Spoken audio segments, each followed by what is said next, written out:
اے be ضمیرہ ضمیر هر څه خلکو اے بی ضمیرہ ضمیر هر څه خلکو په دې سړي پسې ارمان به وکئ د وطن هر دښمن ته ډال ولاړو که دا سړی لاړو نو تاوان به وکئ.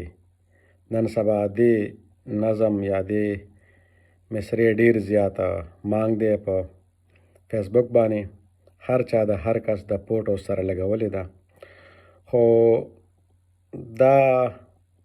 دا خلک که لاړل او که راغلل غریب ته هیڅ پیدا نشته دی. غریب له پکار دی چې خپل کار کوي، لګیا وي، خپل محنت مزدوری کوي. بسم اللہ الرحمن الرحیم. میرے پیارے دوستو السلام علیکم.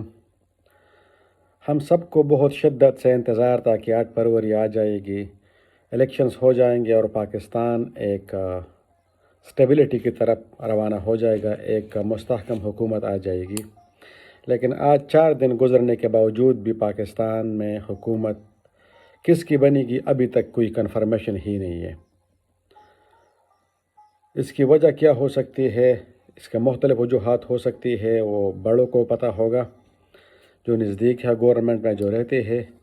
ہم اپنی طرف سے جو لوگوں نے کرنا تھا وہ تو کر دیا، ووٹ دے دیا، لیکن چینج آ رہا ہے. اس الیکشن کے بعد کچھ نہ کچھ چینج آ رہا ہے.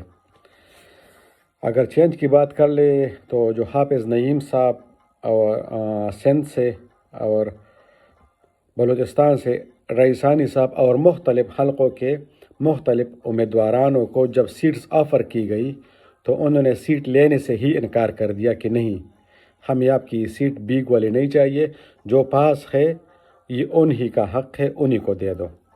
یہ ایک بہت بڑا اچھا چینج ہے. دوسرا چینج جو آ رہا ہے، جہانگیر ترین جو کچھ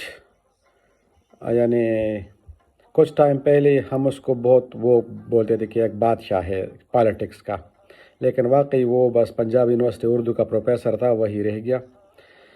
انہوں نے پارٹی شروع کر دی اور پارٹی کے پہلے الیکشن کے بعد ہی انہوں نے پارٹی سے بھی کنارہ کشی اختیار کر دی اور سیاست سے بھی. اس کے ساتھ پرویز خٹک صاحب کا بھی یہی حال رہا اور جماعت اسلامی کے امیر سراج الحق صاحب نے بھی پارٹی کے امیر ہونے سے مستعفی ہو گئے.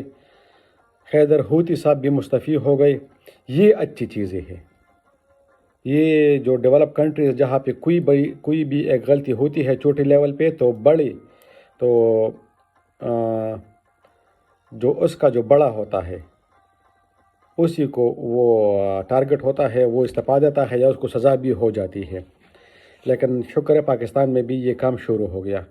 جب یہ آرمی پبلک اسکول پہ اٹیک ہو گیا تھا اس وقت مجھے 5 لوگوں سے مستعفی ہونے کی امید تھی. ایک پرویز خٹک صاحب سے جو کہ چیف منسٹر تھے، چیف سیکرٹری صاحب سے، کور کمانڈر سے اور آئی جی سے، اور جو CCPO پشاور ہوتا تھا اور جو SSP کرائم ہوتا تھا.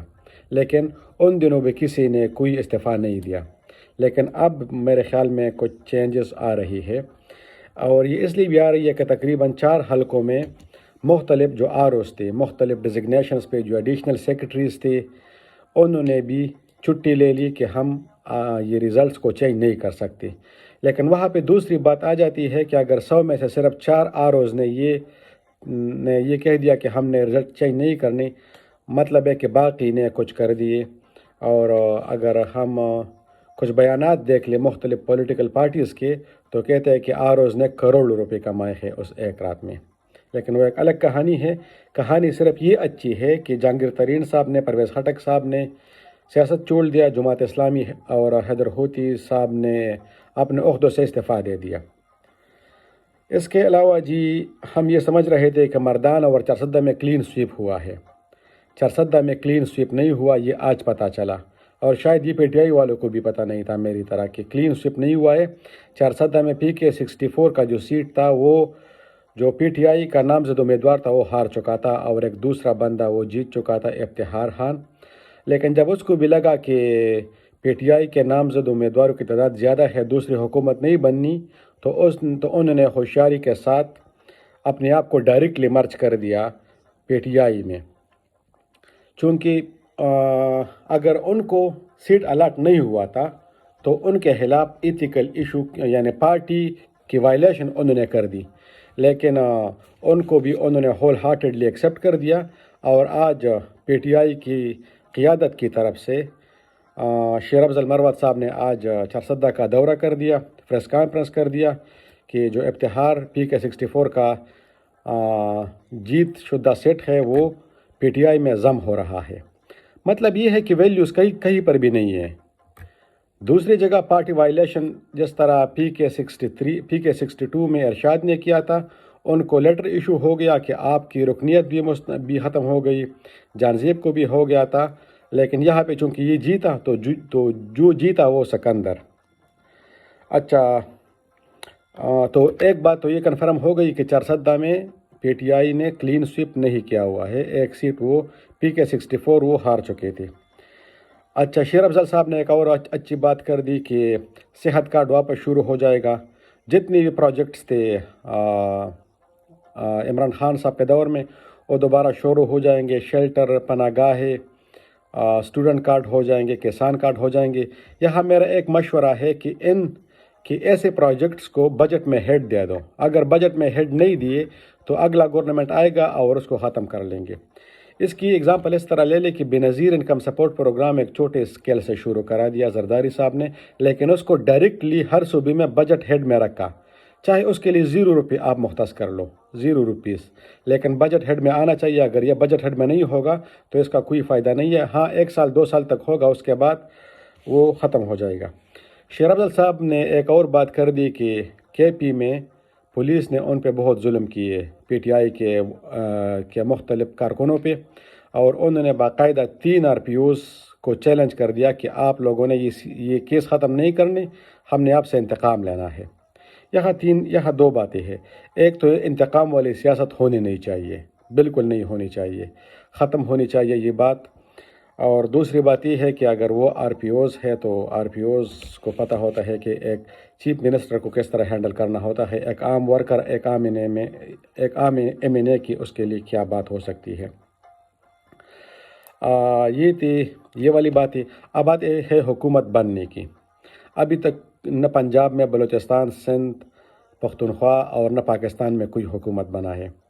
نواز شریف صاحب بہت ہی بےغیرتی کا مظاہرہ کر رہا ہے کہ وہ ابھی بھی اس کو ٹال مٹول رہا ہے اور کوشش کر رہا ہے کہ وہ حکومت بنانے کی، لیکن وہ بےغیرتی بھی ایک غیرت ہے، چونکہ اس کے پاس پارٹی ہے۔ پارٹی کے پاس اگر 10 سیٹس بھی ہے تو واقعی وہ حکومت بنا سکتا ہے۔ پی ٹی آئی کے پاس ابھی تک کوئی پارٹی نہیں ہے، اور ابھی تک انہوں نے کسی پارٹی کے ساتھ الحاق نہیں کیا، جس کی وجہ سے ان سے سینٹر اور پنجاب کی حکومت گارنٹی کے ساتھ چلی جائیں گے، اور حکومت ابھی فارم نہیں ہوگی۔ لیکن دوسری طرف موجودہ حکومت، نگران حکومت پر پریشر ہے کہ شاید وہ عمران خان کو بنی گالہ یا زمان پارک لاہور شفٹ کر لیں گے اور گھر میں نظر بند کر دیں گے، یعنی وہ جیل میں نہیں ہوگا تقریباً۔ یہ چاہے وہ رومرز ہے جو بھی ہے، لیکن اس طرح کچھ ہو رہا ہے۔ دوسری طرف شہباز شریف نے مولانا فضل الرحمان صاحب سے آج کے دن 3 مرتبہ کانٹیکٹ کرنے کی کوشش کی ہے، کانٹیکٹ تو ہو چکا ہے، لیکن وہ حکومت میں بیٹھنے سے قاصر ہے، کہتا ہے کہ میں ابھی نہیں بیٹھ رہا ہوں۔ اس کے ڈفرینٹ وجوہات ہو سکتی ہے، پارٹی کا پریشر ہو سکتا ہے، اپنے ورکرز کا ہو سکتا ہے، لیکن ابھی تک وہ نہیں بیٹھ رہا۔ ایک تو ان کے پاس سیٹس بھی اتنی نہیں ہیں۔ تو یہ ہو گئی آج کی تھوڑی باتیں۔ کوشش کروں گا کہ ویڈیو ابھی سے ہی اپلوڈ ہو جائے، لیکن اکثر ویڈیو اپلوڈ نہیں ہوتی، تو اس کے لیے پھر جب بھی اپلوڈ ہو جائے گی۔ لیکن اس وقت 11:17 ہو چکے ہیں چائنا اسٹینڈرڈ ٹائم، 12 فروری کا۔ امید ہے پاکستان میں جلد از جلد ایک مستحکم حکومت بن جائے گی، اور انشاءاللہ ہم ترقی کے راہ پہ گامزن ہو جائیں گے، اور ہم جتنے پردیسی بھائی